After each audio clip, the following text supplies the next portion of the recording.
मैंने सब भगवान जितने भी मैं जानती थी सबके नाम लिए, हिंदूज के, मुस्लिम्स के, क्रिश्चियन के, सिख के, चाइनीज, बुद्धिस्ट, जैन, और कहा कि अगर इनमें से कोई भी आप हो तो आओ और आकर अपने आप को मुझे दिखाओ, मैं आपको जानना चाहती हूँ। No matter what I will follow you.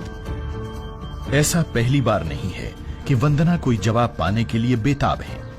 वो सदा से ही सत्य को तलाशती रही हैं। मैं बचपन से एक धार्मिक प्रवृत्ति की थी और हमें हमेशा यही शिक्षा दी गई कि अच्छे काम करना है, किसी का दिल नहीं दुखाना, सबके साथ प्यार से बात करना है। पर अंदर से एक आवाज़ आती थी कि कुछ और है, कुछ और भी है, there is something more to life, there is something more to it.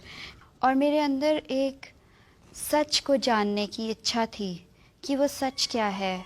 वंदना सभी धार्मिक अनुष्ठानों का पालन किया करती थी और अमूमन अनेक पवित्र स्थानों पर भी जाया करती थी, लेकिन फिर भी वो असंतुष्ट ही रहती थी। मैं शीशे के आगे खड़े होकर सवाल पूछती थी कि what is this girl all about, what is my purpose in life, मेरा इस जीवन में मेरा क्या महत्व है, मैं किस लिए बनाई गई हूँ, क्या करूँगी मैं इस जीवन से, मरने के बाद क्या होगा।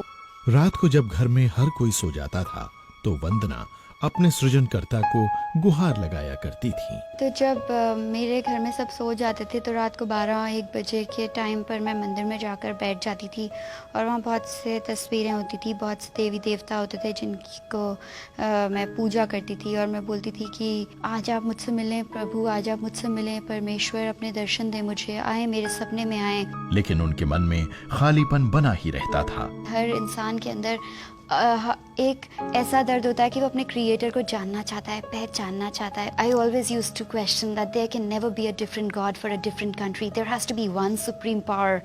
इवन दो लोग बोलते थे रास्ते कई हैं, रास्ते कई कैसे हो सकते हैं, रास्ता एक ही होना चाहिए, और क्यों है रास्ते कई। और सवाल थे कि खत्म ही नहीं होते थे। मेरे जीवन का पर्पस क्या है, मुझे इस लाइफ में क्या करना है, मैं क्यों आई हूँ इस दुनिया में। Definitely there has to be something. Then I used to ask questions that god I don't know you, because there are so many gods and goddesses that I know about. साल गुजरते गए लेकिन वंदना को अपने किसी भी सवाल का जवाब नहीं मिला, बल्कि उनका भ्रम बढ़ता ही गया। I was battling inside my heart.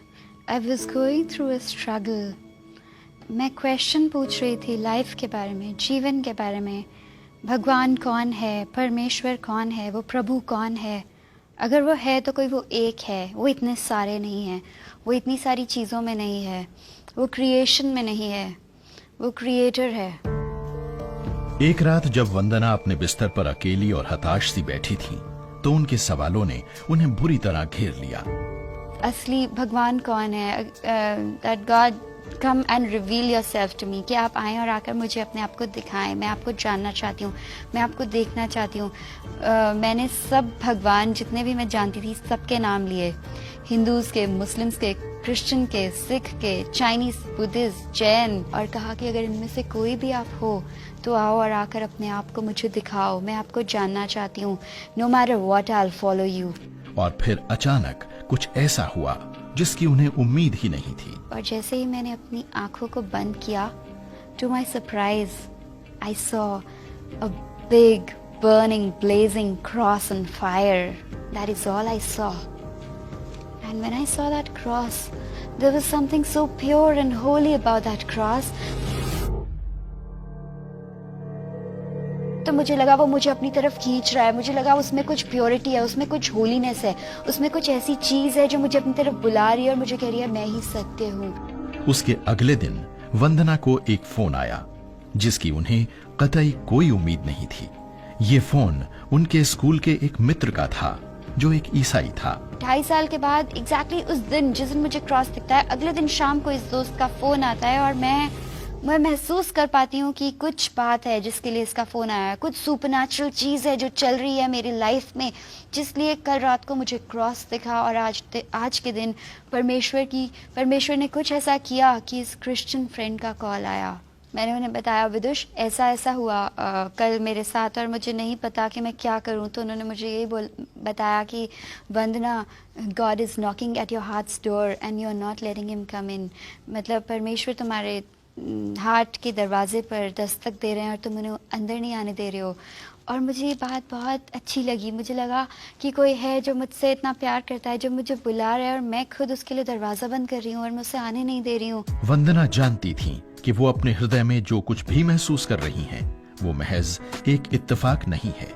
पहली बार एक परमेश्वर ने उनके सवालों के उत्तर देने की कोशिश की थी।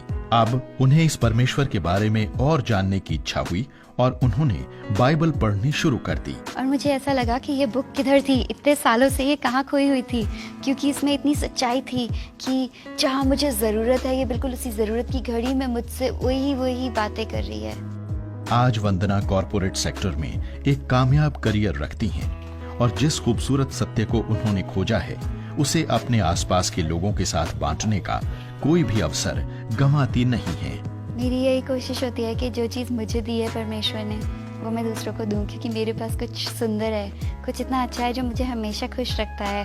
परमेश्वर ने हमें ऐसा कोई जीवन प्रॉमिस नहीं किया कि हमारे लाइफ में प्रॉब्लम्स नहीं आएंगे। प्रॉब्लम्स सबके जीवन में आते हैं, पर एक ऐसा जीवन है कि हम उसको बोल्डली फेस कर पाते हैं, हैंडल कर पाते हैं एवरी सिचुएशन। हम उसको गॉड की स्ट्रेंथ से और उसकी ग्रेस से फेस कर पाते हैं।